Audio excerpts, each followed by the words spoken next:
I'm Mike Huckman at the BioBuzz Center, and it is a privilege to welcome the nation's longest-serving governor ever in history, Iowa Governor Terry Branstad. Governor Branstad, thank you so much for being here. Well, great to be with you, Mike. Nice to be with you as well. So you kicked off what is called the Biofuels and Renewable Chemicals track here at the Bio meeting this morning.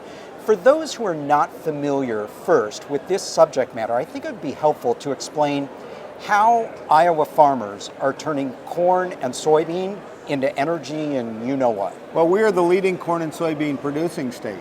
So instead of just shipping out the raw corn and soybeans or feeding it to livestock, we started way back when I was governor in the 80s, focusing on renewable energy and ethanol. We now have 43 ethanol plants in Iowa, and ethanol, of course, is a renewable fuel made from corn. Then we have biodiesel, renewable fuel made from soybeans, and it's been a way to reduce our dependency on foreign oil, to have a cleaner burning renewable fuel, and it's also created a lot of jobs in Iowa and increased farm income. So it's been a win-win situation. We're very excited about it. The next generation is the biorenewable chemical tax credit, which when you make ethanol, there's byproducts, including DDGs, which is great cattle feed. But you can also... What is DDG? It's distillers dried grain. Okay. And it's great feed for cattle, and it's helped bring the cattle numbers back. So the cattle numbers in Texas and Oklahoma are going down. In Iowa and Nebraska, they're going up because with this reliable, low-cost feed called DDGs, which is the byproduct from ethanol production. Another byproduct is biodegradable plastics made from corn. So the cup I'm holding is made from corn. We and you've got the stamp on there. We got a stamp on there to prove it that's made from corn. But there's all kinds of other products: food, feed, pharmaceuticals, nutraceuticals, household products. You can replace petroleum-based products now with bio-based products, which are healthier and obviously better for the environment. So we're very excited about it. We think that's what the future is all about, and we're proud that Iowa is the leader. We produce more ethanol than we consume in gasoline in the state of Iowa. Governor, you delivered the opening remarks at that track here at this year's meeting. What was your message to the crowd? Well, my message was that we have gone a long ways from being an energy-dependent state to now leading the country in ethanol, and we're, I think, third in biodiesel, and we lead the nation also in wind energy.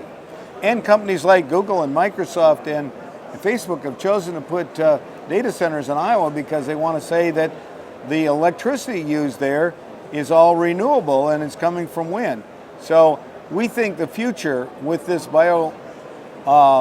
chemical tax credit can mean all kinds of new products that'll be made in the future and new plants co-locating with our ethanol plants and more jobs in Iowa. So, and Iowa's not the only state, but I think a lot of other, especially Midwestern states with a lot of biomass, would be logical places for that. Let's talk about that tax credits that you've mentioned a couple times now.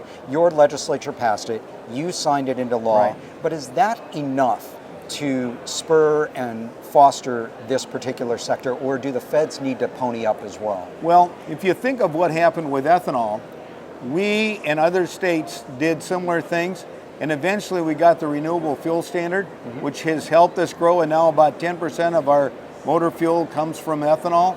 We think that could continue to grow if the federal government would continue to grow the renewable fuel standard. We've been very critical of the EPA for cutting back on the RFS, and we want to see a robust renewable fuel standard restored. We think similarly there might be incentives that the federal government could provide. They have on wind. They just extended the wind energy tax credit.